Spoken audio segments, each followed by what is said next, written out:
अस्सलाम वालेकुम everyone, this is Mohammad Kashif. और आज की वीडियो के अंदर हम basically Panadol, Panadol extra, Panadol CF day, Panadol CF night और पैनाडोल एक्सटेंड, इन सब चीज़ों के बारे में बात करेंगे। इनके अंदर क्या क्या चीज़ें कॉमन होती है और ये किन किन पर्पज़ के लिए यूज़ की जाती है, और इसके अलावा इसके जो कॉमन साइड इफेक्ट्स हैं उन सब चीज़ों के बारे में बात करेंगे। तो जो सबसे पहले नंबर पे हमारे पास आती है वो होती है पैनाडोल सिंपल, यानी कि जिसके अंदर पैरासीटामोल होता है। ये बेसिकली एंटी पैराटिक प्रॉपर्टी होती है इसके अंदर, यानी कि बुखार को कम करने के लिए यूज़ की जाती है। बहुत कॉमनली यूज़ की जाती है, हर घरों में यूज़ की जाती है। बच्चों के लिए पैनाडोल CF यूज़ किए जाते हैं और बड़े के लिए पैनाडोल टैबलेट को यूज़ किया जाता है।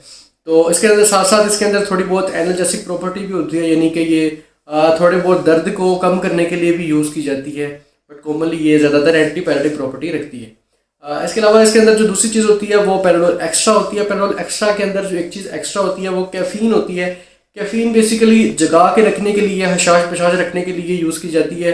आपको पता है जो कॉफ़ी होती है, कॉफ़ी के अंदर काफ़ी अच्छी क्वालिटी में आपको कैफ़ीन मिल जाती है, या फिर आपको पता होगा कि पत्ती के अंदर काफ़ी अच्छी क्वालिटी में आपको कैफ़ीन मिल जाती है। आपको पता है जब आप चाय वगैरह बनाते हैं तो अक्सर ड्राइवर लोग, जिन लोगों ने रात में ड्राइवरिंग करनी होती है, तो वो ज़्यादातर कोशिश करते हैं कि वो पत्ती ज़्यादा डलवा के चाय पिए ताकि उनको रात में नींद ना आए।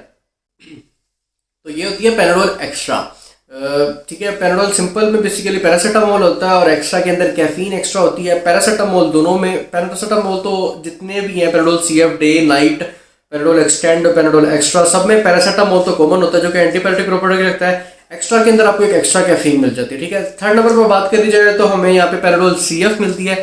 पैनाडोल CF में भी दो तरह की आती है, एक डे आती है, एक नाइट आती है। कौन सी यूज़ करनी चाहिए? डे वाली में बेसिकली जो नींद है ना वो बहुत नहीं होती, नींद कम होती है, जिसकी वजह से वो डे टाइम यूज़ करनी चाहिए। और जो नाइट वाली है उसमें थोड़ी बहुत गनूदगी होती है, जिस वजह से वो रात को यूज़ करनी चाहिए। अगर आपको नहीं मिल रही तो आप डे वाली नाइट को भी यूज़ कर सकते हो, नाइट वाली डे में भी यूज़ कर सकते हैं, बट कॉमनली कोशिश किया करें कि आप लोग डे वाली इस्तेमाल कर लिया करें। लेकिन अगर आप रात को इस्तेमाल करें तो फिर नाइट वाली ज़्यादा बेटर है अगर आपको मिल जाए तो। बेसिकली पैनाडोल CF के अंदर क्या चीज़ एक्स्ट्रा होती है? बेसिकली इसके अंदर 3 फॉर्मुलेशन होती है। पैनाडोल सिंपल में पैरासीटामोल था, पैनाडोल एक्स्ट्रा में पैरासीटामोल प्लस कैफीन था, पैनाडोल जो CF है इसके अंदर 3 चीज़ें होती हैं, 3 सॉल्ट है।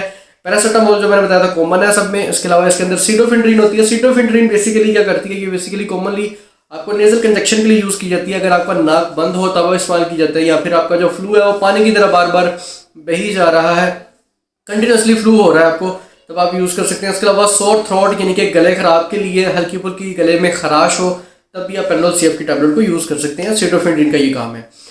उसके अलावा इसके अंदर एक चीज़ और होती है, वो होती है chlorpheniramine maleate. Chlorpheniramine basically anti allergic, anti histamine property रखता है, जो बेसिकली एलर्जी के लिए काम करता है। अगर आपकी आंखों में रेडनेस हुई हुई है, या फिर बॉडी में रेडनेस हुई हुई है, दाने निकलना शुरू हो गए हैं, या फिर इचिंग हो रही है आपको, तब आप क्लोरोफेनिरामिन को यूज़ कर सकते हैं।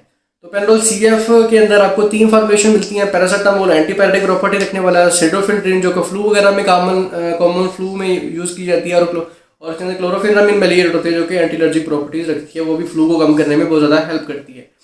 अब बात कर लीजिए पैनाडोल एक्सटेंड के ऊपर। पैनाडोल एक्सटेंड जो होती है इसमें 665 mg में होता है। पैरासीटामोल 8 घंटे तक रिलीफ देती है, मैंने भी यूज़ किया है, तकरीबन ये 5-6 घंटे तक तो रिलीफ देती है। ठीक है, पैनाडोल एक्सटेंड का में बेसिकली पैरासीटामोल ही होता है, लेकिन ये कि जिन लोगों को कंटिन्यूसली बुखार रहता है तो वो लोग पैनाडोल एक्सटेंड की टैबलेट को यूज़ कर सकते हैं। बट अगर आपको कभी कभी बुखार होता है या इंस्टेंट थोड़ी देर के लिए रहता है तो आप पैनाडोल सिंपल या पैनाडोल एक्स्ट्रा को यूज़ कर सकते हैं। ठीक है, अब पैनाडोल एक्स्ट्रा जो होती है ना वो बेसिकली उसके अंदर कैफीन होती है। अगर आपको पता है, अगर आप जॉब पे हैं, ऑन ड्यूटी पे हैं और आपको काम भी करना है, तो आप कोशिश करेंगे पैनाडोल एक्स्ट्रा ले लें, क्योंकि उसके अंदर कैफीन होती है जो एनर्जी ड्रिंक के तौर पे काम करती है, इसलिए वो आपको जगा के रखेगी, इसलिए आप अपनी जॉब भी कर सकते हैं और आपको बुखार भी ऐसा ऐसा कवर हो जाएगा। इसकी जो डोज होती है वो बेसिकली 2-2 टैबलेट आप हर 6 घंटे के बाद ले सकते हैं अडल्ट के लिए।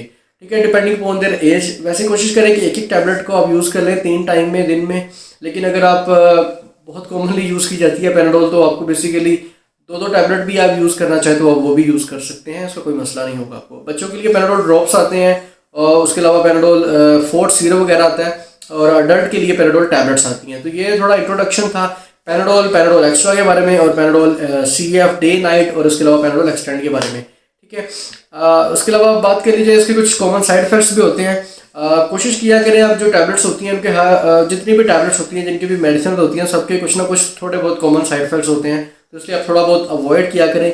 यानी कि इसके लिए आपको नोशिया हो सकता है, वोमिटिंग हो सकती है, उसके अलावा आपको डायरिया हो सकता है, मोशन लग सकते हैं, स्टमक में पेन होना शुरू हो जाता है, स्टमक अल्सर होने के चांसेस हो सकते हैं। उसके अलावा ये बहुत कॉमन, अगर बहुत ज़्यादा एक्सेस यूज़ करते हैं तो आपको लिवर डैमेज होने के बहुत ज़्यादा चांसेस होते हैं। इसलिए कोशिश किया करें कि जब भी आपको बुखार वगैरह हो आप यूज़ किया करें मेडिसिन को, बट ये नहीं है कि अब हल्का सा बुखार हो रहा है आप फौरी तौर पर पैराडोल खा लो।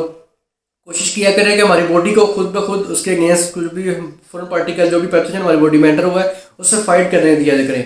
आपको पता है बाजू का आप मेडिसिन नहीं भी यूज़ करते लेकिन आप फिर भी ठीक हो जाते हैं। वो बेसिकली हमारा इम्यून सिस्टम काम करता है, यानी कि जो हमारे वाइट ब्लड सेल्स होते हैं वो एक्टिवेट होते हैं और उसके अगेंस्ट फाइट करते हैं और हमें फीवर होना शुरू होता है, बुखार होना शुरू हो जाता है, हमारा टेम्परेचर बढ़ना शुरू हो जाता है। तो इसलिए थोड़ी देर रहने दिया करें, क्योंकि हमारी बॉडी जो है हमारा इम्यून सिस्टम है वो भी डिफेंस सिस्टम जो है ना वो स्ट्रॉन्ग होता है, उसको भी पता चलता है कि फॉरेन पार्टिकल आता है तो उसके अगेंस्ट फाइट करते हैं और हम क्योर हो सकते हैं। ठीक है, इसलिए कोशिश किया करें कि ज़्यादा से ज़्यादा मेडिसिन को मतलब सिर्फ उस कंडीशन में यूज़ करें अगर आपको पता है कि अब आपने काम करना है या फिर आपको मजबूरी है तो आप यूज़ किया करें। बहुत कॉमनली आप पैनाडोल वगैरह को ना यूज़ किया करें या किसी भी मेडिसिन को, किसी भी पेन किलर्स को ना यूज़ किया करें। पेन किलर्स तो वैसे स्टमक बहुत ज़्यादा अपसेट करती हैं, इसलिए कोशिश किया करें कि मेडिसिन को कम से कम इस्तेमाल किया करें और नेचुरली अपने आप को तंदुरुस्त रखने की कोशिश किया करें। उम्मीद करता हूँ इस वीडियो में काफ़ी हद तक आपको Panadol, simple, day, night, extra सबके बारे में इन्फॉर्मेशन मिली होगी। इस वीडियो में इतना ही, फिर मुलाकात होगी नेक्स्ट वीडियो में, तब तक की इजाज़त दीजिए। अल्लाह हाफिज़।